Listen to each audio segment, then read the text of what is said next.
It's been almost 2 weeks since the city of Worcester celebrated the groundbreaking of Polar Park. The massive economic development project will see the stadium as well as retail and residential spaces built along Madison Street. But for one local business, there hasn't been much to celebrate since the team announced its move to Worcester. Our Cam Jandrow joins us now live from the Canal District with those details. Cam? On a home plate for Polar Park isn't going to be too far from this location. Actually, it's about 200 feet to my left, which means the building behind me has to go. We talked to the former owner of this building, Paul Harrington, and he says at first the Red Sox coming to Worcester sounded like a dream come true, but when he realized what it meant for him and his business, his whole perspective changed. It was hard. It was hard to leave. What was once the home of Paul's Auto Glass on Madison Street is now just an empty building. Owner Paul Harrington moved into his new location on Route 20 3 weeks ago, but he says he's still in a transition period. I'm still driving to Kelley Square in the morning.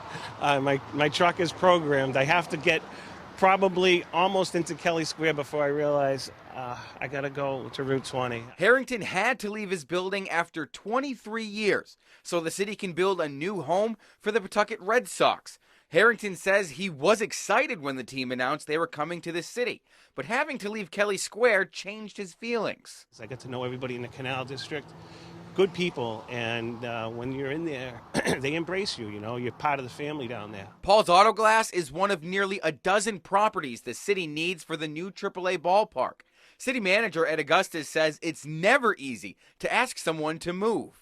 All the businesses are staying in Worcester at a new location, so I think at the end of the day, they're going to be in a good position, and we're going to have the space that we need to create this unique amenity for the city. Construction of the ballpark and the redevelopment of Kelley Square means two of the city's biggest projects are literally side by side.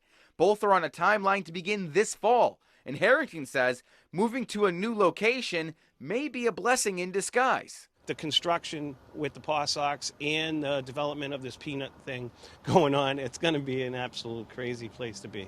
I'm glad I'm out of there. Now, we talked to the owner of the smoke shop next door, and he says he has an idea of where he's going to go when he has to move out of his building on Madison Street within the next month or so. For Paul's Auto Glass, he says business-wise, he really hasn't skipped a beat, but what will be difficult is when he has to watch the building where he went to work for 2 decades crumbles to the ground. We're live in Worcester tonight. I'm Cam Jandrow, Worcester News Tonight.